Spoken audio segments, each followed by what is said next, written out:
Welcome back दोस्तों, मैं लेकर आ गया हूं फ्रॉम वेब सीरीज के 3rd सीजन के बाकी के एपिसोड जो कि हाल ही में रिलीज हुए हैं। अगर आपने इसकी पहले वाली वीडियोस नहीं देखी तो डिस्क्रिप्शन और आई बटन में लिंक है, पहले जाकर उसे देखें, तभी आपको आगे देखने का मजा आएगा। तो बिना समय गवाए कहानी शुरू करते हैं।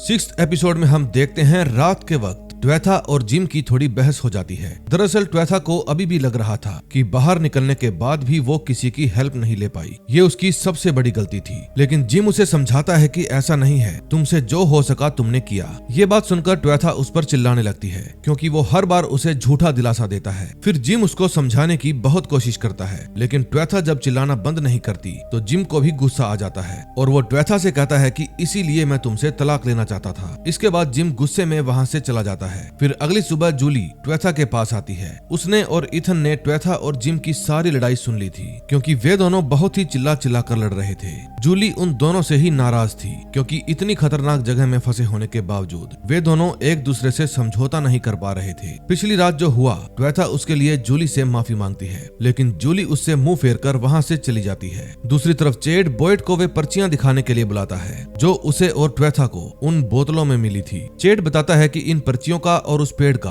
आपस में कुछ न कुछ कनेक्शन तो है, ये सब कुछ टाइम ट्रेवल जैसा हो सकता है। लेकिन वॉइड को चेड की बात सुनने में कोई भी दिलचस्पी नहीं थी। फिर वॉइड कहता है कि ऐसी बोतलों वाले और भी पेड़ हैं इस जंगल में, क्योंकि जब मैं सैरा के साथ जंगल में गया था तो मुझे ऐसा ही वहाँ पर एक और पेड़ दिखा था और उस पर भी पर्चियों वाली बोतलें लटकी हुई थी। ये बात सुनकर चेड बहुत ही हैरान हो जाता है क्योंकि उसे तो लग रहा था कि पूरे जंगल में ऐसा सिर्फ एक ही पेड़ है। लेकिन अब जब उसे दूसरे पेड़ के बारे में भी पता चलता है तो वो सीधा उस पेड़ के पास पहुंच जाता है। चेड से बात करने के बाद वॉइड सीधा रैंडल की हालत देखने पहुंच जाता है। वॉइड रैंडल को बाहर से ही देखता है क्योंकि रैंडल उससे बहुत नाराज था उस रात उसे वहीं पर छोड़कर चले जाने की वजह से। तभी क्रिस्टी वहां आती है और वॉइड को बताती है कि रैंडल की हालत में अब काफी सुधार है और हमें उस एम्बुलेंस में एक अल्ट्रासाउंड मशीन भी मिली है जिससे हम फातिमा के बच्चे की झलक देख सकते हैं। ये बात सुनकर वॉइड खुश हो जाता है और ये बात एलिस और फातिमा को बताने के लिए निकल पड़ता है। फातिमा ने घबराहट की वजह से एलिस को सारी बात बता दी थी कि इतने दिनों से उसके साथ क्या क्या हो रहा है।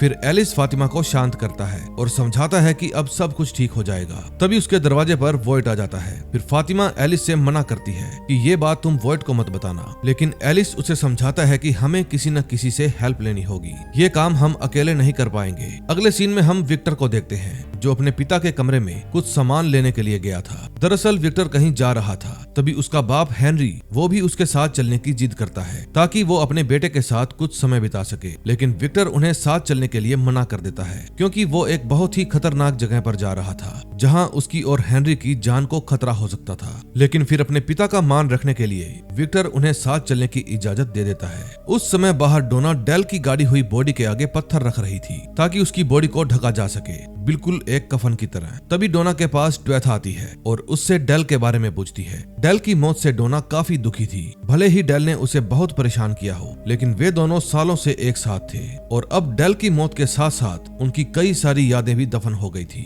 फिर डोना ट्वेथा को भी सावधान करती है क्योंकि वो भी उस पेड़ में गई थी और आज जो डेल का हाल है वो उसका भी हो सकता था। फिर ट्वेथा डोना को गले लगा लेती है और वहाँ से चली जाती है। दूसरी तरफ विक्टर और हेनरी उसी टनल के पास पहुंच जाते हैं जिसके अंदर मॉन्स्टर थे। फिर विक्टर हेनरी से कहता है कि उन्हें अब यहाँ से वापस लौटना होगा क्योंकि यहाँ से आगे वो अकेला ही जाएगा। लेकिन हेनरी उसकी बात नहीं सुनता क्योंकि वो पहले भी एक बार अपने बेटे को खो चुका था और अब दोबारा नहीं खोना चाहता था। विक्टर भी उनकी फीलिंग को समझता था और फिर वे दोनों साथ में टनल के अंदर घुस जाते हैं। दूसरी तरफ वॉइड को भी सारी सच्चाई जानने के बाद बहुत अजीब लगता है, लेकिन जब वो एलिस को अल्ट्रासाउंड मशीन के बारे में बताता है तो एलिस बहुत खुश होता है। फातिमा अल्ट्रासाउंड की बात सुनकर और ज्यादा घबरा जाती है क्योंकि वो पहले ही अपने बच्चे को लेकर काफी डरी हुई थी। लेकिन एलिस उसे समझाता है कि उनकी उलझन का अब यही एक समाधान है। इसके बाद एलिस, फातिमा और वॉइड चल देते हैं क्रिस्टी के पास। अब रैंडल भी काफी ठीक हो चुका था। तभी मारियल उसे कुछ दवाइयां देती है और हर रोज पट्टी बदलने के लिए कहकर वहां से जाने देती है। जाते जाते रैंडल मारियल से कहता है कि अब मुझे अकेले रहने में बहुत डर लगता है क्योंकि मेरे साथ जो एक बार हुआ है वो दोबारा भी हो सकता है। अब रैंडल की परेशानी मिटाने के लिए मारियल उसे कॉलोनी हाउस में में वापस आ जाने के लिए कहती है क्योंकि कॉलोनी हाउस में वो सेफ रहेगा। दूसरी तरफ डैनी जिम के घर में अपना स्क्रू ड्राइवर ढूंढ रहा था। बहुत ढूंढने के बाद भी जब वो उसे नहीं मिलता तो डैनी वहाँ से बाहर आ जाता है। तभी उसे जूली दिखाई देती है जो सभी से छुपकर स्मोक कर रही थी। फिर वो डैनी से रिक्वेस्ट करती है कि ये बात आप मेरे मम्मी पापा को मत बताना। लेकिन अफसोस की बात ये थी कि जूली को भी स्क्रू ड्राइवर के बारे में पता नहीं था। फिर डैनी वापस घर के अंदर आ जाता है और डाइनिंग रूम में स्क्रू ड्राइवर को ढूंढने लगता है। दूसरी तरफ चेड भी उस पेड़ के पास पहुंच जाता है जहां पर बहुत सारी बोतलें लटकी हुई थी। तभी फिर से उसे टॉम का भ्रम होने लगता है। वो चेड को कहता है कि इस पेड़ पर खोज करने से या फिर यहाँ की सारी बोतलें तोड़ने से कोई फायदा नहीं, क्योंकि हो सकता है कि ये बोतलें किसी ने शो के लिए लगाई हो। लेकिन चेड को पूरा यकीन था कि इन बोतलों से उसे जरूर कुछ न कुछ हेल्प मिलेगी। फिर पिछली बार की तरह वो फिर से कुछ बोतलों को तोड़ लेता है और उन्हें बार में ले जाता है। दूसरी तरफ ईथन भी अपने माँ बाप की लड़ाई के कारण खुश नहीं था। फिर ट्वेथा ईथन से पूछती है कि क्या उसे चीनी आती है, क्योंकि वो डाइचन की किताब पढ़ रहा था। लेकिन ईथन बस उस किताब को ही पढ़ता रहता है, उसकी बात का कोई भी जवाब नहीं देता। फिर बात करते करते ट्वेथा को अचानक ऊपर वाले रूम से कुछ आवाज आती है। फिर वो ऊपर देखने जाती है तो वहाँ पर उसे कई सारे सफेद कपड़े वाले बच्चे दिखाई देते हैं जो बार बार एक ही शब्द दोहरा रहे थे, अंखुई। फिर ट्वेथा उन बच्चों को देखकर बहुत ज्यादा डर जाती है और चिल्लाने लगती है। अपनी माँ की आवाज सुनकर ईथन ऊपर जाता है लेकिन उसे वहाँ पर कोई भी दिखाई नहीं देता। अब ट्वेथा समझ नहीं पा रही थी कि ये बच्चे उसे ही क्यों दिखाई देते हैं और उसके बाद ईथन को लेकर वो चेड के पास पहुंच जाती है। ईथन को पहेलियां सुलझाना बहुत ही पसंद था और चेड भी बहुत समय से उन नंबर्स की पहेलियां सुलझाने में लगा है। इसलिए ट्वेथा ईथन को चेड के पास ले जाती है ताकि चेड की कुछ हेल्प हो सके। फिर वो ट्वेथा को बताता है कि दूसरे पेड़ में बहुत सारे नंबर हैं और कुछ नंबर तो आपस में मैच भी कर रहे हैं, लेकिन ट्वेथा का दिमाग अभी केवल उन बच्चों में ही लगा हुआ था। फिर चेड ईथन को उन नंबर्स के बारे में समझाने लगता है और ट्वेथा पीछे टेबल पर बैठ जाती है। दूसरी तरफ डैनी डोना के पास जाता है और पूछता है क्या मैं कॉलोनी हाउस में रह सकता हूँ, क्योंकि मेरी माँ कॉलोनी हाउस के सभी लोगों को एक परिवार की तरह रखती थी और अगर मैं कॉलोनी हाउस में रहूंगा तो मेरी माँ को भी अच्छा लगेगा। उसकी बातें सुनकर डोना मुस्कुराने लगती है और कहती है तुम्हारे लिए कॉलोनी हाउस के दरवाजे हमेशा खुले हैं। ये बात सुनकर डैनी भी खुश हो जाता है और वहाँ से चला जाता है। अब विक्टर और हेनरी भी उस टनल के अंदर काफी अंदर तक आ चुके थे, लेकिन और अंदर जाने में हेनरी को डर लग रहा था। फिर विक्टर हेनरी से कहता है कि हमें और अंदर जाना होगा क्योंकि आज हम किसी भी हालत में जैस्पर को यहाँ से लेकर ही जाएंगे। फिर काफी अंदर जाने के बाद विक्टर और हेनरी को जैस्पर दिख जाता है, लेकिन उसके ठीक पीछे एक मॉन्स्टर सो रहा था। फिर विक्टर जल्दी से जैस्पर को उठाता है और झोले में भर लेता है, लेकिन गलती से हेनरी से आवाज हो जाती है और मॉन्स्टर्स जाग जाते हैं। फिर विक्टर और हेनरी तेजी से भागते हैं और टनल के बाहर आ जाते हैं। अभी दिन का समय था इसलिए मॉन्स्टर्स टनल से बाहर नहीं आ पाते और उन दोनों की जान बच जाती है। फिर वहाँ से निकलने के बाद विक्टर हेनरी को उस जगह पर ले आता है जहाँ पर उसने अपने घर जैसा बना रखा था। फिर विक्टर जैस्पर को झोले से निकालकर अपने सामने रख देता है और हेनरी से कहता है कि जैस्पर यहाँ से निकलने में हमारी हेल्प करेगा। तभी हम वॉइट को देखते हैं जो फातिमा और एलिस को लेकर क्रिस्टी के पास आ चुका था और क्रिस्टी ने भी अल्ट्रासाउंड की पूरी तैयारी कर रखी थी। फिर क्रिस्टी फातिमा के पेट पर मशीन लगाती है, लेकिन हैरान करने वाली बात यह थी कि फातिमा के पेट के अंदर बच्चा तो था ही नहीं। फातिमा और एलिस को ये बात जानकर काफी गहरा सदमा पहुंचता है। उनके पैरों तले से जमीन खिसक जाती है क्योंकि जिस खुशी का वे बेसब्री से इंतजार कर रहे थे असल में वो खुशी है ही नहीं। एलिस समझ नहीं पा रहा था कि बच्चा पेट में से गायब कहाँ हो गया। तभी एलिस को शक हो जाता है कि ये सब फातिमा की हरकत की वजह से ही हुआ है और अब वो ये बात फातिमा के मना करने के बावजूद क्रिस्टी को बताने वाला था ताकि उसे भी सच्चाई का पता चल सके। दूसरी तरफ एल्गिन कॉलोनी हाउस में अभी भी उस कैमरे से सबकी तस्वीरें निकाल रहा था। अब तक उसने काफी सारी तस्वीरें निकाल ली थी और अब वो उन्हें सेट कर रहा था ताकि उन सभी तस्वीरों को कॉलोनी हाउस की पनौती भरी दीवारों पर लटकाया जा सके। एल्गिन एक तस्वीर को बड़े ही ध्यान से देख रहा था। तभी फिर से उसे वही डरावनी बूढ़ी औरत दिखाई देती है और वो औरत एल्गिन को कहती है कि मैं तुम्हें बचा सकती हूँ, मैं तुम सबको बचा सकती हूँ और तुम लोग अपने घर भी जा पाओगे। उसे देखकर एल्गिन की धड़कनें बढ़ जाती हैं, लेकिन तभी वहाँ पर एक लड़की आ जाती है और वो औरत गायब हो जाती है। एल्गिन को समझ में नहीं आ रहा था कि ये औरत कौन है और उससे चाहती क्या है, लेकिन एक बात तो साफ है कि इसका अंजाम बहुत ही बुरा होने वाला था। दूसरी तरफ ट्वेथा जब चेड को उन बच्चों के बारे में बताती है तो चेड कहता है कि हो सकता है वे बच्चे आपसे हेल्प मांग रहे हों, लेकिन ट्वेथा कहती है कि मिरांडा के साथ भी ऐसा ही हुआ था। वो उन बच्चों की हेल्प करने गई और फिर कभी वापस लौटी ही नहीं। तभी ट्वेथा को टेबल पर रखी हुई एक ड्राइंग दिखती है जो कि उन्हीं कंकालों की थी जो झोपड़ी के पास मौजूद थे। ट्वेथा उस तस्वीर को देखकर डर जाती है और चेड से कहती है कि ये सब मैंने पहले भी देखा है। वहाँ पर 3 लाल पत्थर हैं जो घेरे के आकार में रखे हुए हैं। लेकिन ये सुनकर चेड भी हैरान हो जाता है क्योंकि ट्वेथा बिल्कुल सही कह रही थी। फिर वो बताती है कि जब मैं छोटी थी तो मुझे एक डरावना सपना आता था। हर रोज मैं खुद को उन्हीं पत्थरों के पास खड़ा हुआ देखती थी। इसका सीधा सीधा मतलब ये था कि मिरांडा के अलावा ट्वेथा को भी इस जगह का आभास पहले से ही हो गया था, बस वो इस संकेत को समझ नहीं पाई और आज इतने सालों बाद उसे उस सपने का अर्थ समझ में आया है। लेकिन अब बहुत देर हो चुकी है। अब नेक्स्ट एपिसोड में देखेंगे क्या होता है। 7th एपिसोड की शुरुआत फातिमा से होती है। उसके पेट में बच्चा नहीं है। ये बात सुनकर फातिमा जैसे अपना मानसिक संतुलन खो बैठती है। फिर फातिमा क्रिस्टी और बाकी सब लोगों को समझाने की कोशिश करती है कि मेरे पेट में बच्चा है, मैं उसे महसूस भी करती हूँ। लेकिन क्रिस्टी बस उसे इतना ही कहती है कि ये एक बीमारी के कारण हो सकता है जिसमें इंसान को लगता है कि वो प्रेग्नेंट है, जबकि ऐसा नहीं होता। फिर फातिमा रोती हुई वहाँ से चली जाती है। उसके पीछे पीछे एलिस भी चला जाता है। फिर क्रिस्टी वॉयड को कहती है कि जब तुम्हें पता चल गया था कि फातिमा सड़ी हुई सब्जियां खा रही है और उसकी क्रेविंग बढ़ती जा रही है तो तुमने ये बात मुझे तुरंत क्यों नहीं बताई। लेकिन ये बात सुनकर वॉयड उसी पर चिल्लाने लगता है और कहता है कि मुझे बताने का मौका ही नहीं मिला। फिर उन दोनों के बीच में थोड़ी बहस हो जाती है और वॉयड भी वहाँ से चला जाता है। तभी घर आने के बाद मरियल फिर से फातिमा को समझाती है क्योंकि ये बिल्कुल वैसा ही हो सकता है जैसा मरियल, जूली और रेंडल के साथ हुआ था। लेकिन फातिमा कुछ भी सुनने को तैयार नहीं थी। इतने में एलिस भी वहाँ पर आ जाता है। एलिस के आते ही मरियल वहाँ से चली जाती है। फिर फातिमा एलिस के आगे गिड़गिड़ाने लगती है कि प्लीज तुम मेरी बात का यकीन करो, मेरे पेट में बच्चा है। लेकिन एलिस के पास उस पर यकीन करने की कोई वजह भी नहीं थी।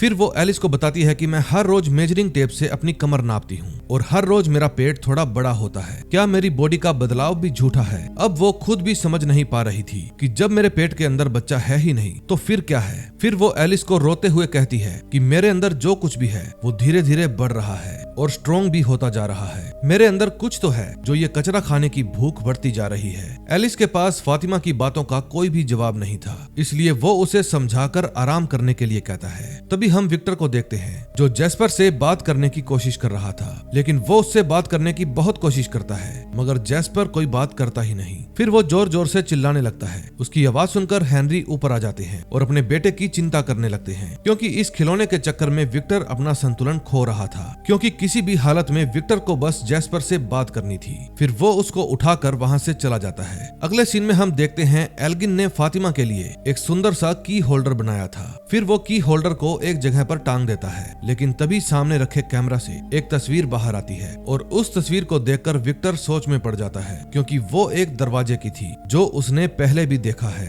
फिर क्रिस्टी से बहस होने के बाद वॉयड सीधा डोना के पास आता है क्योंकि उसने डोना से वादा किया था कि आज के बाद वो उससे कुछ भी नहीं छुपाएगा। फिर वो उसे फातिमा वाली सारी बात बता देता है और ये बात सुनकर डोना घबरा जाती है क्योंकि फातिमा कॉलोनी हाउस में ही रहती है और पता नहीं उसके अंदर क्या पल रहा है जो दिन ब दिन बढ़ता जा रहा है। अब उसका कॉलोनी हाउस में रहना बाकी लोगों के लिए खतरा बन सकता है। डोना की बात सुनकर वॉयड नाराज हो जाता है क्योंकि फातिमा उसकी बहू है और वो उसे ऐसे ही नहीं छोड़ सकता। फिर वो डोना से कहता है कि मैं फातिमा को मेरे पुलिस स्टेशन ले जाऊंगा। फिर डोना वॉयड को समझाती है कि मेरा कहने का मतलब ये नहीं था, मैं तो बस तुम्हें आगाह करना चाहती थी। लेकिन वॉयड उस पर भी गुस्सा होकर वहाँ से चला जाता है। तभी हम देखते हैं जिम 2 लोगों के साथ उन्हीं झोपड़ियों के पास गया था ताकि वो वहाँ से और सब्जियां ला सके। लेकिन तभी ट्वेथा, चेड और ईथन भी वहाँ पर आ जाते हैं। फिर ट्वेथा जिम को बताती है कि हम उन पत्थरों को देखने यहाँ पर आए हैं जो अक्सर मुझे सपने में दिखाई देते हैं। फिर कुछ देर बात करने के बाद ट्वेथा उन पत्थरों की तरफ बढ़ती है ताकि उन्हें देख सके। दूसरी तरफ एल्गिन उस तस्वीर के मिलते ही सीधा उस दरवाजे के पास जाता है और उसके अंदर चला जाता है। अंदर एल्गिन को एक कमरा दिखाई देता है जैसे वहाँ पर कोई रहता हो।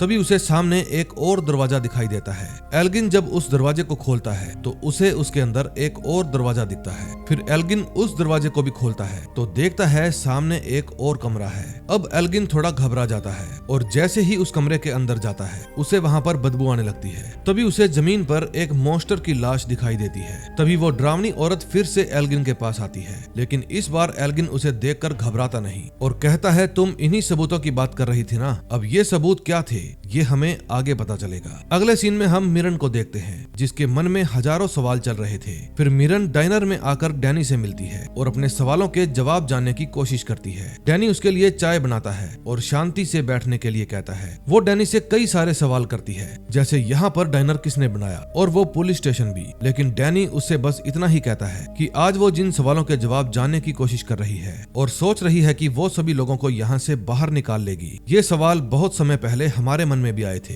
लेकिन कोई भी इस जगह से बाहर नहीं जा पाया। फिर मिरन डैनी से थोड़ा ऊंची आवाज में बात करती है और कहती है मैं इस जगह से बाहर निकल कर ही रहूंगी, चाहे कुछ भी हो जाए। और फिर वो बिना चाय पिए वहाँ से चली जाती है। मिरन के जाने के बाद एंजेला वहाँ पर आती है और डैनी से पूछती है कि क्या वो ये डाइनर फिर से शुरू कर सकते हैं, लेकिन डैनी उसके सवाल का क्या जवाब देगा ये हमें आगे पता चलेगा। अगले सीन में हम जूली और रैंडल को देखते हैं जो ड्राइविंग सीखने के लिए जा रहे थे। फिर घर आने के बाद रैंडल जंगल में घूमने के लिए जाता है जहाँ जूली भी उसे कंपनी देती है। जूली को गाड़ी चलानी नहीं आती थी क्योंकि अभी वो 15 साल से कम थी और उसके पास लाइसेंस भी नहीं था, इसलिए रैंडल उसे गाड़ी चलाना सिखाता है। लेकिन जब वो दोनों वैन में बैठे होते हैं तो रैंडल को फिर से वही कीड़े दिखाई देने लगते हैं जो उसे काट रहे थे। जूली को समझ में नहीं आता कि रैंडल को हो क्या रहा है क्योंकि उसे तो कोई कीड़े दिखाई ही नहीं दे रहे, लेकिन रैंडल को कई सारे कीड़े दिख रहे थे। फिर रैंडल तेजी से गाड़ी रोकता है और नीचे कूद जाता है। अभी भी उसे बहुत सारे कीड़े अपने आसपास दिख रहे थे।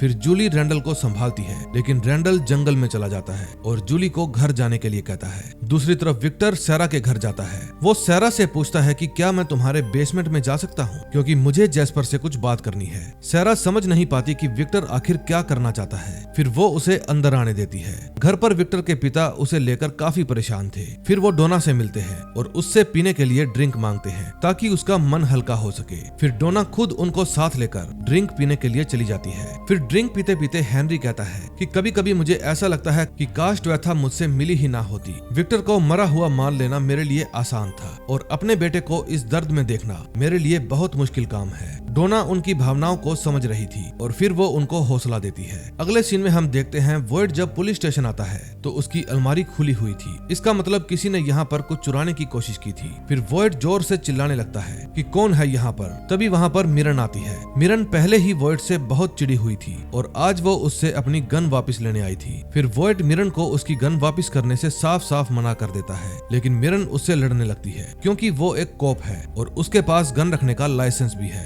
वॉइड उससे लड़ना नहीं चाहता था, इसलिए वो गन से सारी गोलियां निकाल लेता है और गन उसे वापस दे देता है। वॉइड को लग रहा था कि मिरन खाली गन लेकर क्या ही कर लेगी, लेकिन मिरन भी चुपचाप खाली गन लेकर वहाँ से चली जाती है। इतने में ट्वेथा, चेड और जिम उन लाल पत्थरों के पास पहुँच जाते हैं। फिर ट्वेथा उन सभी को बताती है कि मुझे भी बिल्कुल यही पत्थर दिखाई देते हैं। मैं सपने में जब भी डर के भागती थी तो इन्हीं पत्थरों के पीछे आकर छुप जाती थी। फिर मैं जैसे ही ऊपर देखती थी तो मुझे यहाँ पर कुछ डरावना दिखता था और मैं जोर से चिल्लाती थी। इतने में मेरा सपना टूट जाया करता था। फिर ट्वेथा की कहानी सुनने के बाद चेड कहता है कि अगर तुम्हारा मिरांडा की तरह यहाँ पर आना तय था तो इसको कोई भी बदल नहीं सकता और अब हम यहाँ से बाहर निकल पाएंगे या नहीं ये भी किसी को नहीं पता। अगले सीन में हम मैरी को देखते हैं जो एलिस के साथ फातिमा के बारे में बात कर रही थी। मैरी को फातिमा के बारे में काफी कुछ पता था, इसलिए एलिस भी उन्हें वो बात बता देता है कि फातिमा के पेट में बच्चा नहीं है। फिर मैरी एलिस को कहती है कि तुम्हें डरना नहीं चाहिए। पहले मैं भी छोटी छोटी बातों पर डरा करती थी, लेकिन अब मुझे समझ में आ गया कि एक ना एक दिन तो जिंदगी खत्म होनी ही है। अब मरना ही है तो डरने से क्या फायदा। मैरी की बातें सुनने के बाद एलिस को थोड़ा अच्छा लगता है और उसके मन को शांति भी मिलती है। जब वे दोनों बातें कर रहे थे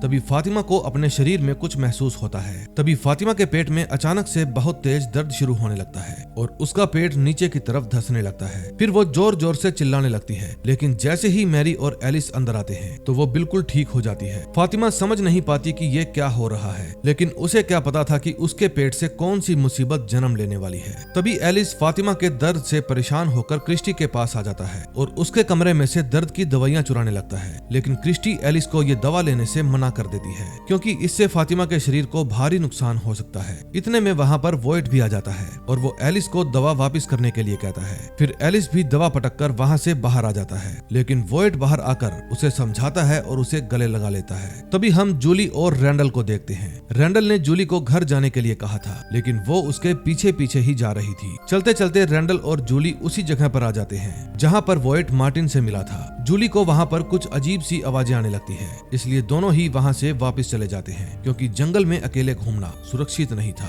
दूसरी तरफ फातिमा अभी भी उन गली सड़ी सब्जियों को खाने जा रही थी। तभी मैरी फातिमा को देख लेती है और उसे समझाती है, लेकिन फातिमा कुछ भी सुनना नहीं चाहती थी और गुस्से में आकर वो मैरी के सीने में चाकू घोंप देती है। चाकू मारने के बाद फातिमा बहुत डर जाती है क्योंकि वो ऐसा करना नहीं चाहती थी, लेकिन पता नहीं ये उससे कैसे हो गया। इतने में एलिस भी वहाँ पर आ जाता है और मैरी के सीने में चाकू देखकर घबरा जाता है। अब फातिमा से ये किसने करवाया और क्या एलिस फातिमा की ये बात किसी को बताएगा या नहीं, ये हम नेक्स्ट एपिसोड में देखेंगे।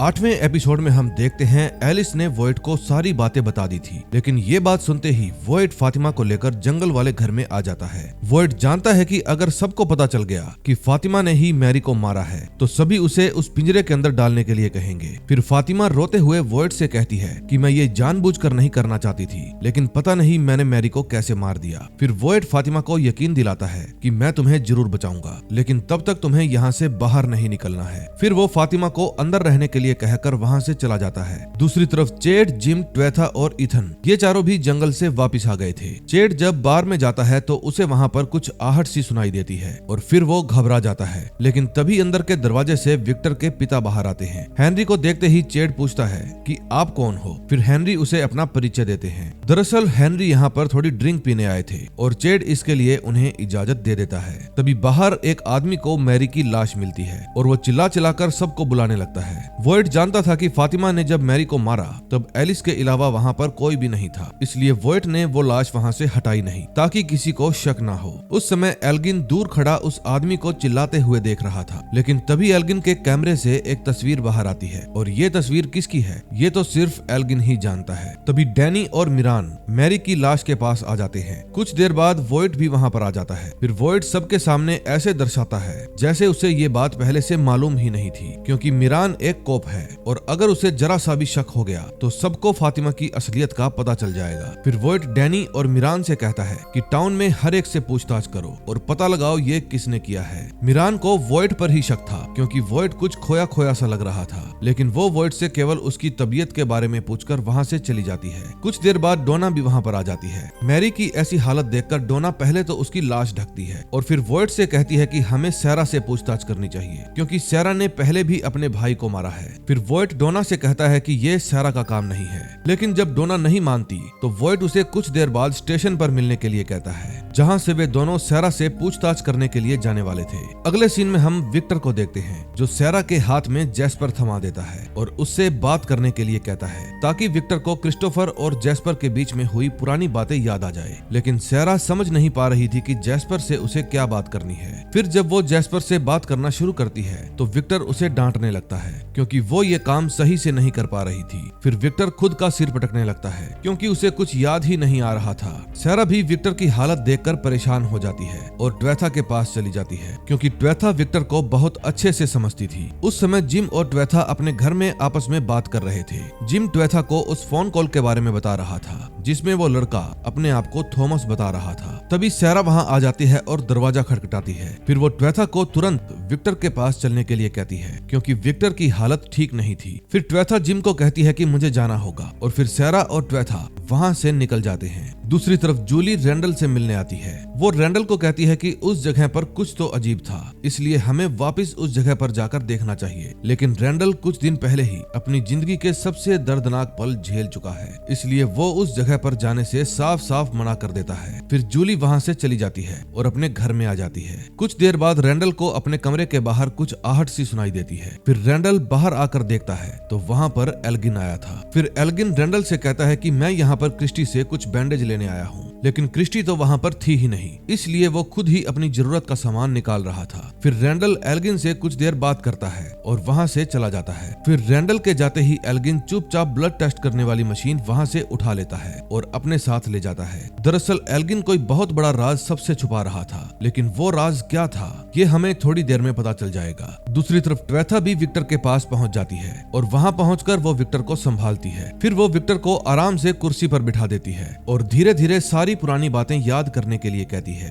विक्टर को किसी भी तरह क्रिस्टोफर और जैस्पर के बीच हुई वो बातें याद करनी थी और यही बातें ट्वेथा भी उसे याद दिलाने की कोशिश कर रही थी। दूसरी तरफ जब जूली वापस आती है तो जिम उसे ईथन का ख्याल रखने के लिए कहकर वहाँ से चला जाता है। तभी जिम अपने घर से सीधा चेड के पास आ जाता है। फिर जिम चेड को धमकी देता है कि दोबारा मेरी पत्नी और बच्चों से मिलने की कोशिश मत करना, क्योंकि तुम्हारी वजह से मेरी वाइफ बार बार इस जगह की रची हुई माया में खो जाती है। लेकिन चेड तो उल्टा जिम पर ही चिल्लाने लगता है, क्योंकि ट्वेथा कोई बच्ची नहीं है। फिर चेड कहता है कि ट्वेथा खुद मेरे पास आई थी और फिर यहाँ पर उसने वो तस्वीरें देखी जिससे उसे वो पत्थरों वाली बात याद आ गई। फिर चेड नाराज होकर वहाँ से चला जाता है और फिर जिम हेनरी से बात करने लगता है। हेनरी जिम को समझाते हैं कि कहीं न कहीं चेड सही है। अब हेनरी उम्र में बड़े थे, इसलिए चेड वहीं पर बैठकर आदर से उनकी बातें सुनने लगता है। अगले सीन में हम एलिस को देखते हैं जो फातिमा के पास आता है। एलिस को देखते ही फातिमा रोने लगती है, लेकिन एलिस उसे कहता है कि वो हमेशा उसके साथ है, फिर चाहे हमें ताबीज लेकर जंगल में ही क्यों न जाना पड़े। उस समय फातिमा बहुत ही परेशान थी, क्योंकि उसके अंदर बच्चा था या कुछ और, वो जो भी था बढ़ते जा रहा था।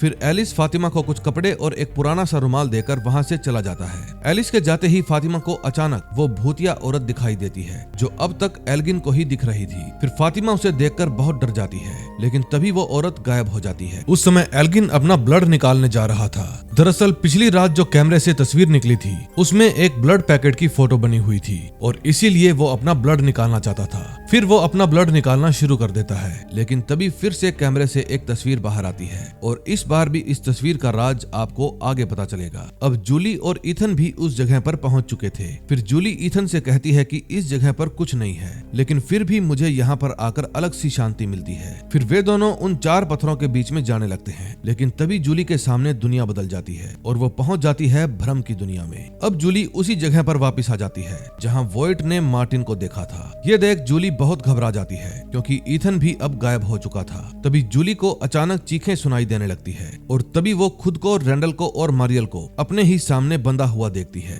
जो कि जोर जोर से चिल्ला रहे थे। अब जूली का सिर दर्द के मारे फटने लगता है। वो शायद भूतकाल में आ गई थी, क्योंकि ये सब तो पहले ही हो चुका है। दूसरी तरफ ईथन असल दुनिया में जूली को तड़पता हुआ देख रहा था, क्योंकि वो वहीं पर था। उसे कोई नई दुनिया दिखाई नहीं दी। ये जंगल बिल्कुल सुनसान था, इसलिए ईथन दौड़कर टाउन में किसी से हेल्प लेने के लिए जाता है। टाउन में डैनी और मिरान लोगों से पूछताछ कर रहे थे, लेकिन लोगों का यही कहना था कि आप लोगों को हमसे पूछताछ करने की बजाय सैरा से पूछताछ करनी चाहिए। अब मिरान सैरा का अतीत नहीं जानती थी, इसलिए जब उसे सारी सच्चाई पता चलती है तो वो डैनी को डांटने लगती है, क्योंकि इतनी बड़ी बात डैनी ने उसे बताई नहीं थी। तभी ईथन भी जंगल से भागता हुआ डैनी और मिरान के पास आ जाता है और उनसे हेल्प मांगता है। डैनी और मिरान तुरंत उसके पीछे चलने लगते हैं, क्योंकि अगर जूली को कुछ हो गया तो ईथन जिम और ड्वेथा को क्या जवाब देगा। दूसरी तरफ वॉइट और एलिस के बीच में बहस हो रही थी, क्योंकि एलिस ताबीज के साथ फातिमा को जंगल में ले जाने के लिए बोल रहा था। एलिस को पता था कि आज नहीं तो कल फातिमा की सच्चाई सबके सामने आ ही जाएगी, लेकिन वॉइट उसे ऐसा करने से मना कर देता है, क्योंकि फातिमा ने जो मैरी के साथ किया था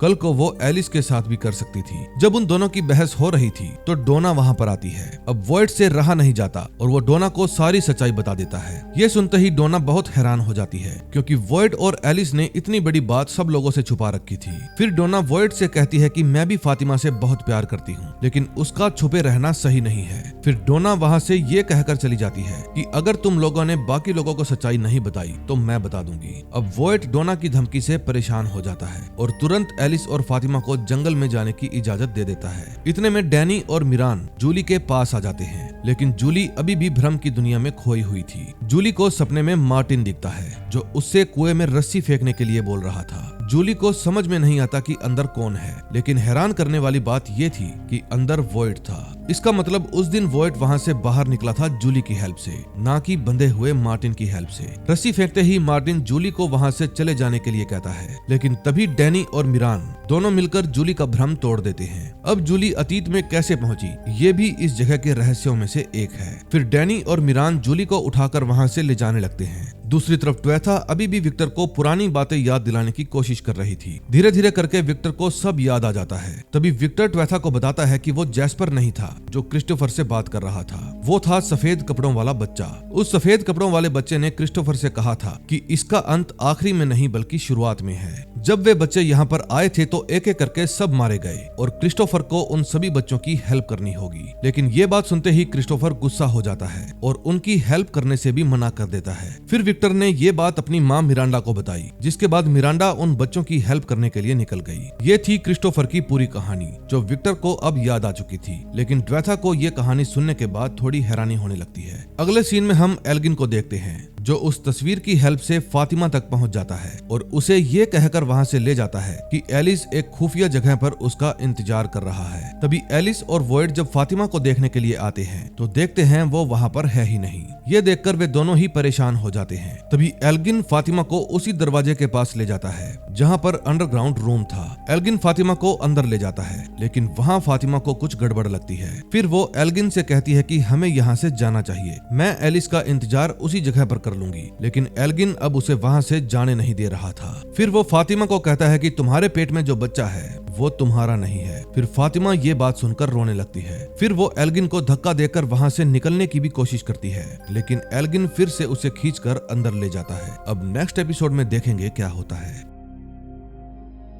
9th एपिसोड में हम देखते हैं वॉइड और एलिस अभी भी फातिमा को ढूंढ रहे थे। दरअसल एल्गिन फातिमा को अपने साथ ले गया था, लेकिन पूरे टाउन में इस बात की खबर किसी को नहीं थी। एल्गिन फातिमा को उस भूमिगत जगह पर ले जाकर कोई भी नुकसान नहीं पहुंचाता। वो बस इतना चाहता था कि फातिमा का बच्चा सुरक्षित रहे और इसमें कोई शक नहीं था कि ये काम भूतिया औरत ही उससे करवा रही थी। फिर फातिमा एल्गिन से कहती है कि मुझे जाने दो, क्योंकि मैरी ने भी पहले मुझे समझाने की कोशिश की थी, लेकिन उसका अंजाम पूरे टाउन को पता है। एल्गिन को मैरी वाले हादसे के बारे में सब कुछ पता था। फिर वो फातिमा को कहता है कि उस समय बच्चा भूखा था और वो उसे खाना नहीं दे रही थी, इसीलिए ऐसा हुआ। फिर एल्गिन फातिमा को ढेर सारा खून ला कर देता है और कहता है कि इसे पी लो ताकि बच्चे का पेट भरा रहे। फातिमा वो खून नहीं पीना चाहती थी, लेकिन जब वो उसका स्वाद चखती है तो उसे खुद ही खून पीने का मन हो जाता है। फिर एल्गिन फातिमा के लिए बाहर जाने का दरवाजा बंद कर देता है और फातिमा को उसी जगह पर कैद कर देता है। अगले सीन में हम ट्वेथा और सैरा को देखते हैं, जो अभी भी विक्टर को समझाने में लगे हुए थे।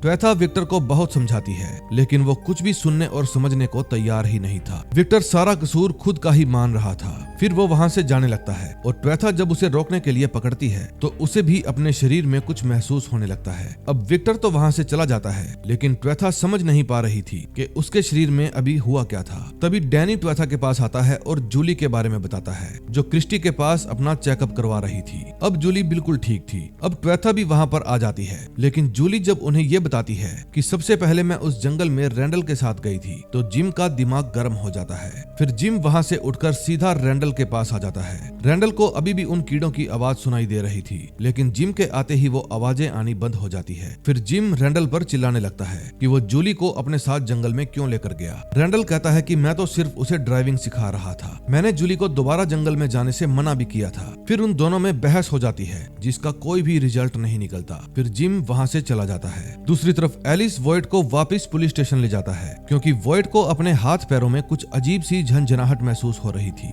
जैसे उसके पांव डगमगा रहे हों। वॉइड को पता था कि एलिस फातिमा के लिए परेशान है, लेकिन वो उसे यकीन दिलाता है कि फातिमा जिंदा ही होगी, क्योंकि उसके पास ताबीज है। दूसरी तरफ डोना टाउन के सभी लोगों को बताना चाहती थी कि मैरी का खून फातिमा ने किया है, लेकिन वो फातिमा से बहुत प्यार करती थी। चाहे उसे फातिमा से मिले सिर्फ 1 ही साल हुआ था, लेकिन उसके संबंध फातिमा के साथ ऐसे थे जैसे वो उसको बरसों से जानती हो। अब डोना की हिम्मत नहीं पड़ रही थी कि वो सबको फातिमा की असलियत बता पाए। तभी रात हो जाती है और फातिमा को लेकर एलिस की चिंता बढ़ते जा रही थी। फिर वॉइड एलिस को वो कीड़ों वाली बात बताता है जो मार्टिन ने उसके शरीर में दिए थे, लेकिन एलिस ये सुनकर नाराज हो जाता है, क्योंकि वॉइड ने इतनी बड़ी बात उसे पहले नहीं बताई थी। अब वॉइड एलिस को कुछ और भी बताना चाहता था। फिर वो एलिस को बताता है कि जब डैनी की मॉम मरी तो मॉन्स्टर्स चाहते थे कि वॉइड ये सब देखे, और अब मुझे ये लग रहा है कि कहीं फातिमा वाले केस में भी ऐसा ना हो। फिर एलिस वॉइड को समझाता है कि आपको खुद को दोष देने की कोई जरूरत नहीं है। यहाँ जो कुछ भी हुआ या फिर जो कुछ भी हो रहा है, इसमें आपका कोई भी कसूर नहीं है। अगले सीन में हम देखते हैं सैरा स्नोमैन टॉय ठीक कर रही थी जो डैनी ने तोड़ दिया था, लेकिन तभी उसे कुछ अजीब सी आवाजें सुनाई देने लगती है। अब सैरा का भी सिर फटने लगता है और वो जोर जोर से चिल्लाने लगती है कि छोड़ दो मुझे, रुक जाओ, प्लीज छोड़ दो। अब सैरा को किस चीज के भ्रम हो रहे थे या फिर उसका सिर क्यों फटे जा रहा था, इसका पता हमें आगे चलेगा। कुछ घंटे बाद सुबह हो जाती है। एल्गिन ने फातिमा को अभी तक वहाँ से नहीं जाने दिया था। फातिमा भी एल्गिन को चकमा देकर वहाँ से बच निकलने की बहुत कोशिश करती है, लेकिन एल्गिन उसे वहाँ से नहीं निकलने देता। तभी सैरा उजाला देखते ही सीधा वोइट के पास जाती है और बताती है कि पिछली रात उसने एक सपना देखा था जिसमें फातिमा एक जगह पर कैद है। वोइट को कुछ भी समझ में नहीं आता। फिर सैरा उसे सपने की पूरी डिटेल बताती है। फिर वो वोइट को समझाती है कि उसने सपने में कुछ आवाजें भी सुनी थी जो बता रही थी कि फातिमा अपनी मर्जी से नहीं गई, उसे ले जाया गया है। वोइट जानना चाहता था कि फातिमा को कहां पर ले जाया गया है, लेकिन ये बात तो सैरा को खुद भी नहीं पता थी। फिर वो वोइट को बताती है कि वे हंस रहे थे क्योंकि उन्हें पता है कि आप फातिमा को ढूंढ नहीं पाओगे। हो ना हो फातिमा हमारे आसपास ही कहीं पर छुपाई गई है। सैरा की बातें जानने के बाद वोइट सीधा डोना के पास जाता है और उसे ये सारी बात बता देता है। दूसरी तरफ विक्टर अभी भी बहुत परेशान था। तभी वो एक कुल्हाड़ी लेकर कॉलोनी हाउस से निकल जाता है ताकि वो उस बोतल वाले पेड़ को काट सके। मिरन और डैनी उसे समझाने की बहुत कोशिश करते हैं, लेकिन विक्टर तो अभी किसी बात को सुनने के मूड में ही नहीं था। इतने में वोइट भी डोना के पास पहुंच जाता है। फिर वोइट की पूरी बात सुनने के बाद डोना काफी परेशान हो जाती है और वे दोनों फटाफट टाउन के सभी लोगों को इकट्ठा करने लगते हैं ताकि वे लोग फातिमा को ढूंढने में उनकी हेल्प कर सके। उस समय जिम और उसका पूरा परिवार डाइनर के अंदर नाश्ता कर रहे थे जिसे अब एंजेला चला रही थी, लेकिन वोइट की घंटी की आवाज सुनते ही सब लोग बाहर आ जाते हैं। फिर सबको इकट्ठा करने के बाद डोना और वोइट फातिमा के गायब होने की बात सबको बताते हैं, लेकिन डोना अभी ये बात किसी को नहीं बताती कि मैरी को फातिमा ने मारा था। फिर वो उन सब से फातिमा को ढूंढने के लिए हेल्प मांगती है। फिर वोइट उन सभी को दो के ग्रुप बनाने के लिए कहता है ताकि वे फातिमा को जल्दी ढूंढ सके। एल्गिन भी उस भीड़ में खड़ा था। वो फातिमा को वहाँ पर बंद करके आया था ताकि किसी को उस पर शक ना हो। अब सभी लोग अपने अपने ग्रुप बना लेते हैं। एलिस एल्गिन के साथ, ड्वेथा जूली के साथ, जिम ईथन के साथ, डोना मिरन के साथ और वोइट डैनी के साथ। अब सभी लोग इस तरह के कई सारे ग्रुप बना लेते हैं। फिर वे सब लोग फातिमा को ढूंढने में लग जाते हैं। दूसरी तरफ फातिमा भी उस जगह से निकलने की पूरी कोशिश कर रही थी, लेकिन एल्गिन ने उसे ऐसी जगह पर बांध दिया था जहाँ से निकल पाना आसान नहीं था। डोना और मिरन जब फातिमा को ढूंढ रहे थे तो मिरन डोना से कई सारे सवाल करती है क्योंकि उसे शक था कि डोना और वोइट उसे पूरी सच्चाई नहीं बता रहे, लेकिन डोना उसे कहती है कि तुम अपना ध्यान सिर्फ फातिमा को ढूंढने में लगाओ। अब एल्गिन भी एलिस के साथ था, इसलिए वो चाहता था कि किसी तरह एलिस को समझा सके कि फातिमा सुरक्षित है और जिंदा है, लेकिन उसको ये समझ में नहीं आ रहा था कि वो ये बात एलिस को कैसे समझाएगा। वोइट और डैनी भी एक साथ मिलकर फातिमा को ढूंढ रहे थे। फिर वोइट डैनी को कहता है कि अब मेरा शरीर जवाब देने लगा है और पता नहीं मैं कितने दिन जिंदा रहूंगा, इसलिए मैं चाहता हूँ कि तुम मेरी जगह ले लो और ये बैज पहन लो। लेकिन डैनी उसे कहता है कि मैं ये बैज नहीं लूंगा। अगर आप चाहते हो तो मैं आपका डिप्टी बन सकता हूँ, लेकिन इस बैज पर सिर्फ आपका हक है। डैनी की बात सुनकर वोइट को बहुत खुशी होती है और फिर वे दोनों बातें करते करते फातिमा को ढूंढने में लग जाते हैं। अगले सीन में हम चेड को देखते हैं। उसने सीढ़ी की हेल्प से एक पेड़ पर वैसे ही ढेर सारी बोतलें टांग दी थी ताकि वे उसे वहाँ से बाहर निकलने में हेल्प कर सके, लेकिन तभी उसे क्रिस्टोफर और जैस्पर सामने बैठे दिखाई देने लगते हैं और वो नीचे गिरता गिरता बचता है। तभी हेनरी भी चेड के पास आ जाते हैं और उसे संभालते हैं। फिर वो चेड को फातिमा के गायब होने की न्यूज देते हैं और फातिमा को ढूंढने के लिए उसकी हेल्प मांगते हैं। फिर चेड उनसे बातें करते करते वहाँ से जाने लगता है। हेनरी अब विक्टर को लेकर काफी परेशान थे, लेकिन चेड उन्हें समझाता है कि विक्टर ऐसा नहीं है, बल्कि इस जगह ने उसे ऐसा बना दिया है। वो बचपन से यहाँ पर है और जिंदा भी है।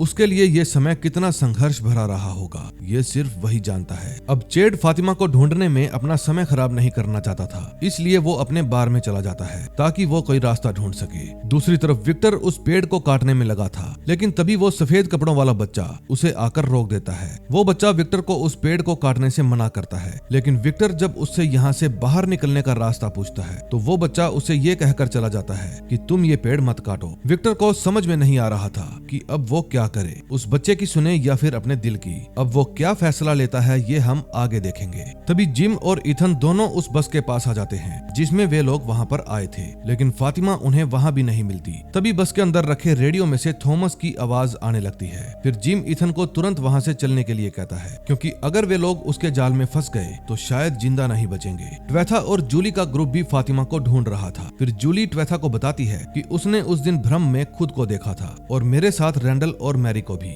मैंने वहाँ पर सफेद कपड़ों वाले बच्चे भी देखे थे जो आंखोई आंखोई चिल्ला रहे थे। बातें करते करते ट्वेथा को फिर से एक सफेद कपड़े वाली लड़की दिखती है जो उनको अपने पीछे चलने के लिए कहती है। फिर ट्वेथा जूली से कहती है चलो हमें उस लड़की का पीछा करना है। फातिमा अभी भी उस जगह से बाहर नहीं निकल पाई थी, लेकिन तभी उसे वो भूतिया औरत दिखने लगती है जो उसी की तरफ बढ़ रही थी। फिर फातिमा चिल्लाने लगती है, लेकिन वो औरत उसका मुंह पकड़ती है और उसे बिस्तर पर लेटा देती है। इतने में वो लड़की जूली और ट्वेथा को उसी जगह पर ले आती है जहाँ पर फातिमा कैद थी और फिर वो गायब हो जाती है। ट्वेथा और जूली जब अंदर जाते हैं तो वहाँ उन्हें विक्टर मिलता है जो अभी भी काफी परेशान था। उन दोनों को ही नहीं पता था कि फातिमा अंदर वाले कमरे के अंदर कैद है और उस औरत ने उसे पकड़ रखा है। फिर ट्वेथा भावुक होकर विक्टर के गले लग जाती है, लेकिन जैसे ही वो उसे गले लगाती है तो उसे मिरांडा के ख्याल आने लगते हैं जिसने अपने बच्चों को ऐसे ही गले लगाया था। ट्वेथा को भ्रम में मिरांडा और उसकी पूरी कहानी दिखने लगती है कि वो कैसे जंगल में गई और फिर उसे मॉन्स्टर्स ने मार दिया। अब ट्वेथा बहुत डर जाती है और उसका सिर घूमने लगता है। फिर वो लोग वहाँ से बाहर आ जाते हैं और इसी के साथ इस एपिसोड का एंड हो जाता है। अब नेक्स्ट एपिसोड में देखेंगे क्या होता है।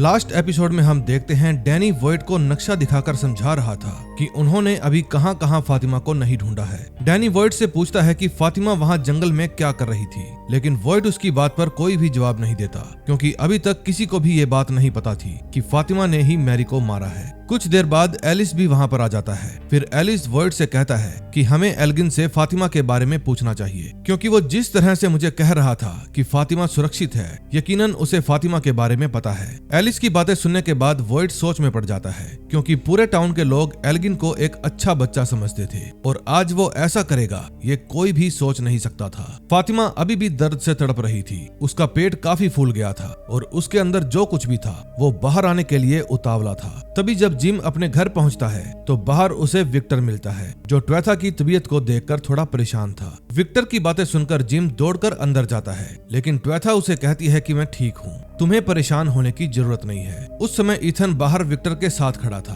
फिर विक्टर ईथन को बताता है कि आज फिर मुझे वो सफेद कपड़ों वाला बच्चा दिखा था, लेकिन इस बार उसने मेरी ज्यादा हेल्प नहीं की। वे दोनों बात कर ही रहे थे, तभी वहाँ पर जूली आ जाती है और ईथन को डाइनर में चलने के लिए कहती है क्योंकि जिम और ट्वेथा अकेले में कुछ बात करना चाहते थे। घर के अंदर ट्वेथा जिम को बताती है कि मेरा और मिरांडा का कुछ तो संबंध है क्योंकि मैंने जब विक्टर को गले लगाया तो मुझे मिरांडा दिखी और खाली मिरांडा ही नहीं बल्कि उसकी पूरी कहानी दिखी कि वो कैसे अपने बच्चों को छोड़कर गई और कैसे मारी गई। ट्वेथा शब्दों में बयान नहीं कर पा रही थी कि उस वक्त उसने क्या क्या देखा। फिर ट्वेथा की परेशानी को थोड़ा कम करने के लिए जिम चेड के पास आ जाता है जो अभी भी उन नंबरों की पहेलियों को सुलझाने में लगा था। सबसे पहले जिम चेड से माफी मांगता है क्योंकि अब तक उसने कई बार उसके साथ बुरा व्यवहार किया और फिर उसे ट्वेथा की हेल्प करने के लिए कहता है। फिर चेड ट्वेथा के पास जाता है और उसे बताता है कि मिरांडा शायद तुमसे कुछ कहना चाहती है, कुछ ऐसा जिसे हम लोग समझ नहीं पा रहे। फिर चेड ट्वेथा और जिम को थर्मोडायनेमिक्स का पहला नियम बताता है जिसके हिसाब से ऊर्जा को ना तो बनाया जा सकता है और ना ही खत्म किया जा सकता है, उसे बस एक आकार से दूसरे आकार में बदला जा सकता है। चेड के हिसाब से ये जगह भी कुछ ऐसी ही है जो शायद कभी बनी ही नहीं और वे लोग इसलिए इस जगह से बाहर नहीं निकल पा रहे हैं। फिर चेड ट्वेथा को कहता है कि वे छोटे छोटे बच्चे शायद तुम्हें देखना चाहते हैं और तुम्हें कुछ बताना चाहते हैं। जब तक हम लोग ये राज नहीं जानेंगे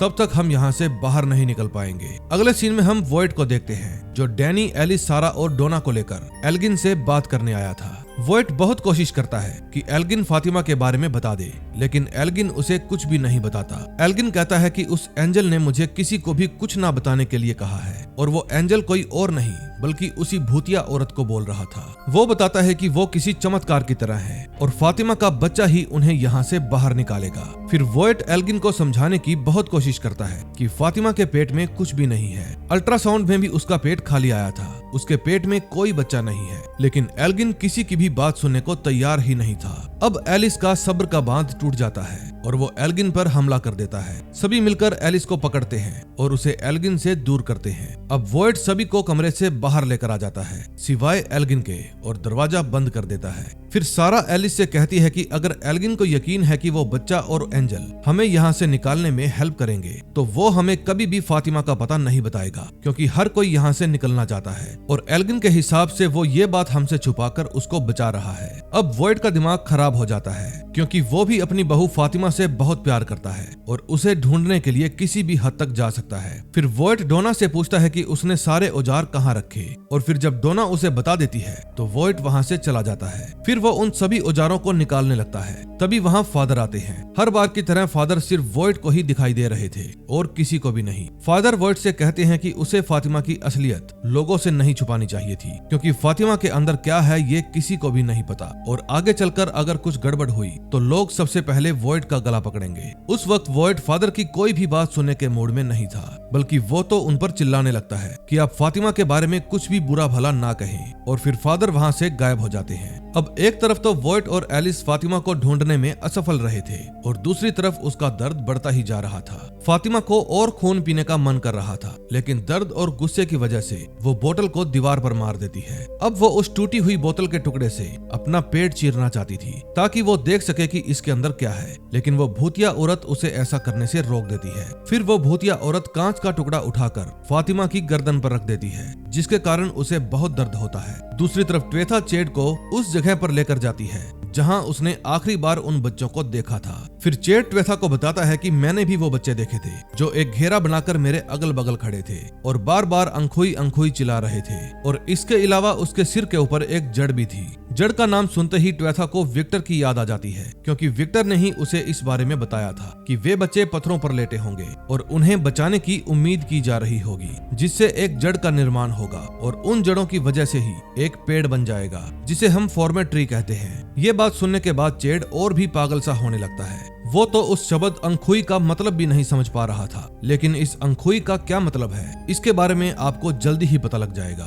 अगले सीन में हम रैंडल को देखते हैं जो थोड़ी बहुत एक्सरसाइज कर रहा था। रैंडल को अभी भी उन कीड़ों की आवाज सुनाई दे रही थी और अब उससे ये आवाज बर्दाश्त नहीं हो रही थी। फिर वो क्रिस्टी के पास जाता है और उससे मेडिकल ट्रीटमेंट में काम आने वाली मशीनें मांगता है। क्रिस्टी समझ नहीं पा रही थी कि रैंडल उन मशीनों का क्या करेगा। फिर वो उसे बता देती है कि मशीनें कहाँ पर रखी है, लेकिन रैंडल उनमें से शॉक वाली मशीन का बक्सा उठाता है और अपने कमरे में आकर खुद को शॉक देने की कोशिश करता है। उसकी किस्मत अच्छी थी कि मैरियल वहां पर आ जाती है और वो इलेक्ट्रिक शॉक देने वाली मशीन रैंडल से दूर कर देती है। हर कोई इस जगह से परेशान हो चुका था, क्योंकि वे सभी जानते थे कि इसका अंत सिर्फ मौत है, लेकिन वे इंसान है और इंसान तब तक उम्मीद नहीं छोड़ता जब तक उसकी आखिरी सांस बंद ना हो जाए। दूसरी तरफ वोइट अब सारा सामान लेकर एल्गिन के पास आ जाता है। उसने सभी को ऊपर आने से मना किया था। फिर वोइट अपने सारे औजार टेबल पर निकाल कर रख देता है ताकि वो एल्गिन को डरा सके, लेकिन वोइट उसे कोई नुकसान पहुंचाए इससे पहले ही बगल में रखे हुए कैमरे में से एक तस्वीर बाहर आती है। फिर एल्गिन वोइट से कहता है कि वो एंजल इन्हीं तस्वीरों के जरिए मुझसे बात करती है और उसे आज भी जरूर कुछ संदेशा देना होगा। वोइट जब उस तस्वीर को देखता है तो वो और भी ज्यादा नाराज हो जाता है और एल्गिन को कुर्सी के साथ बांध देता है। फिर जब एल्गिन वोइट से पूछता है कि उस तस्वीर में क्या था तो वो उस पर चिल्लाते हुए बताता है कि तस्वीर में मेरा घर था और कुछ भी नहीं। एल्गिन वोइट को समझाने की कोशिश करता है कि ये कोई इशारा भी हो सकता है कि वे लोग बहुत जल्द ही अपने घर पहुंचने वाले हैं, लेकिन वोइट को तो बस फातिमा वापस चाहिए थी। दूसरी तरफ विक्टर अपने पिता हेनरी को उस जगह पर लेकर जाता है जहां पर उसने अपनी माँ को दफनाया था। वहां पर आने के बाद विक्टर रोने लगता है और खुद को कोसता है कि मेरी ही वजह से मेरी माँ की डेथ हुई, ना मैं उनको उन बच्चों के बारे में बताता और ना ही वो उनकी हेल्प करने जाती। फिर हेनरी विक्टर को संभालते हैं और कहते हैं कि उस वक्त तुम एक छोटे बच्चे थे, तुम्हें इतनी समझ नहीं थी कि तुम्हें क्या करना चाहिए। अब कहानी फिर से वोइट के पास आती है। एल्गिन जब वोइट के जोर डालने पर भी फातिमा का पता नहीं बताता तो वोइट उसके हाथ में हथौड़ा मार देता है। फिर एल्गिन की चीख बाहर खड़ी मिरान सुन लेती है। फिर जब वो ऊपर जाने लगती है तो सभी उसको रोकते हैं, लेकिन वो नहीं रुकती और दौड़कर ऊपर आ जाती है। फिर वो वोइट से सवाल करने लगती है कि क्यों वो अपने परिवार को बचाने के लिए किसी मासूम को तड़पा रहा है। फिर वोइट और बाकी सब नीचे आ जाते हैं। वोइट और मिरान आपस में बहस कर रहे थे कि उसने एल्गिन के साथ गलत किया है, लेकिन इसी दौरान सारा ऊपर चली जाती है और एल्गिन के कमरे में जाकर उसे टॉर्चर करने लगती है। टाउन में ज्यादातर लोग सारा से डरते हैं। फिर वो जैसे ही एल्गिन को टॉर्चर करना शुरू करती है तो वो उसे फातिमा का पता बता देता है। एल्गिन की चीख सुनकर सभी ऊपर आ जाते हैं, लेकिन अभी सभी को एल्गिन की नहीं बल्कि फातिमा की चिंता थी। दूसरी तरफ चेड और ट्वेथा अभी भी उन नंबरों की पहेली को सुलझाने में लगे थे। चेड उन नंबरों को ध्यान से पढ़ता है और 4-4 नंबर का जोड़ा बनाकर एक धुन जैसी आकृति बना देता है। चेड ने खुद भी ये धुन पहले कभी नहीं सुनी थी, लेकिन पता नहीं क्यों उसे इस धुन में यहाँ से बाहर निकलने का रास्ता नजर आ रहा था। जिम को चेड की कोई भी बात समझ में नहीं आ रही थी। फिर वो चेड को कहता है कि भला इस धुन से क्या होने वाला है, लेकिन जवाब में चेड उसे कहता है कि इतनी खोज करने के बाद जब आज कोई सही चीज हाथ लगी है तो तुम लोग पूछ रहे हो कि इससे क्या होगा। फिर ट्वेथा चेड को कहती है कि ये धुन यहाँ पर बजाने का कोई भी फायदा नहीं है, हमें ये धुन जंगल में जाकर बजानी चाहिए, क्योंकि हो सकता है कि इसे जंगल में बजाने से हमें कोई रास्ता नजर आ जाए। अब चेड, ट्वेथा और जिम वायलिन लेकर जंगल में जाने लगते हैं ताकि वे उस धुन की आवाज चारों तरफ फैला सके। उस समय जूली और ईथन सबसे अलग थलग डाइनर में बैठे थे। फिर जूली ईथन को बताती है कि जब मैं इस जंगल से भ्रमित होकर उन खंडरों में पहुंच गई थी तो ये मेरा कोई सपना नहीं था, ये एक सच्चाई थी। उन खंडरों में जाते ही मैं पास्ट में पहुंच गई। फिर वो ईथन को भी वहां चलने के लिए कहती है, क्योंकि अगर वे उन खंडरों से पास्ट में जा सकते हैं तो वे पास्ट को ही बदल सकते हैं। लेकिन ईथन जूली को वहां जाने से मना कर देता है, क्योंकि जो कुछ भी एक बार हो चुका है उसे बदला नहीं जा सकता, फिर चाहे वो पास्ट में ही क्यों ना चली जाए। उदाहरण के तौर पर मरे हुए थॉमस को पास्ट में जाकर जिंदा नहीं किया जा सकता। तभी चेड जंगल के अंदर वो धुन बजाना शुरू कर देता है, लेकिन वोइट और एलिस अभी तक फातिमा के पास नहीं पहुंच पाए थे। इतने में वो भूतिया औरत फातिमा के पेट से वो बच्चा निकाल लेती है, जो देखने में बिल्कुल किसी मांस के टुकड़े जैसा था। फिर वोइट और एलिस के वहां पहुंचने से पहले ही वो औरत उस मांस के टुकड़े को लेकर नीचे तहखाने में चली जाती है। उस समय फातिमा दर्द से चिल्ला रही थी, लेकिन एलिस को पास में देखकर उसका दर्द थोड़ा कम हो जाता है। वोइट को जब पता चलता है कि वो भूतिया औरत नीचे गई है तो वोइट भी नीचे चला जाता है, लेकिन वो किसी को भी अपने साथ नहीं लेकर जाता। तभी फातिमा एलिस को एक राज की बात बताती है जो उसे आज ही पता चली थी। वो एलिस को बताती है कि इन मॉन्स्टर्स ने उन बच्चों की बलि दी है अमर होने के लिए, तभी तो वो बच्चे हमसे हेल्प मांगते रहते हैं। वोइट जब नीचे जाता है तो वो दीवार के पीछे छुपकर बाकी मॉन्स्टर्स को देखने लगता है जो उस बच्चे को जन्म लेता हुआ देखने के लिए वहां पर आए थे।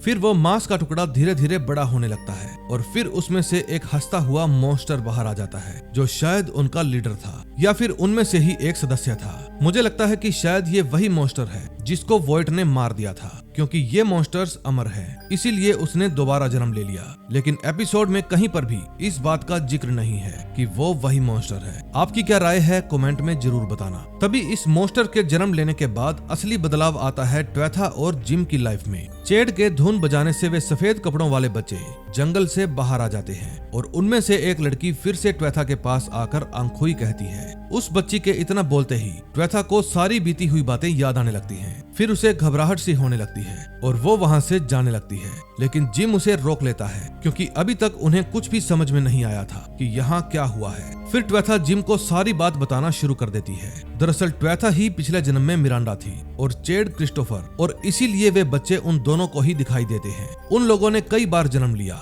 और इन बच्चों को बचाने की कोशिश की, जिनमें उनकी बेटी भी शामिल थी। वो लड़की जो ट्वेथा के पास आकर आंखोई कहती है, वो क्रिस्टोफर और मिरांडा की ही बेटी थी, यानी चेड और ट्वेथा की बेटी। और आंखोई का मतलब है याद करो। सारी कहानी सुनने के बाद जिम का दिमाग चकरा जाता है। वो समझ नहीं पा रहा था कि अब वो क्या करे। फिर ट्वेथा के जाने के कुछ देर बाद जूली भागती हुई आती है और जिम को चिल्लाते हुए कहती है कि जल्दी से भागकर टाउन में चले जाओ, यहाँ पर रुकना सुरक्षित नहीं है। इस बात में कोई भी शक नहीं कि जूली भविष्य से आई थी, क्योंकि उसे पता था कि जिम के ऊपर अब क्या मुसीबत आने वाली है और इसी वजह से वो उसे बचाने आई थी। लेकिन जिम कुछ सोच पाए इससे पहले ही जंगल से एक बूढ़ा आदमी निकल कर आता है जो जिम को मारने के लिए आया था। फिर जिम जूली को पीछे करता है और वहां से भाग जाने के लिए कहता है। फिर जिम उस बूढ़े आदमी के ऊपर हमला भी करता है, लेकिन वो बूढ़ा आदमी बड़ी ही बेरहमी से जिम को ये कहकर मार देता है कि ट्वेथा को उस हॉल में नहीं जाना चाहिए था। फिर जूली चिल्ला चिल्लाकर रोने लगती है और इसी के साथ फ्रॉम का 3rd सीजन समाप्त हो जाता है। इस सीरीज में अभी भी हजारों राज खुलने बाकी हैं, जो शायद इसके 4th सीजन में खुलेंगे। हो सकता है कि हमें 4th सीजन में टाइम ट्रेवल देखने को मिले,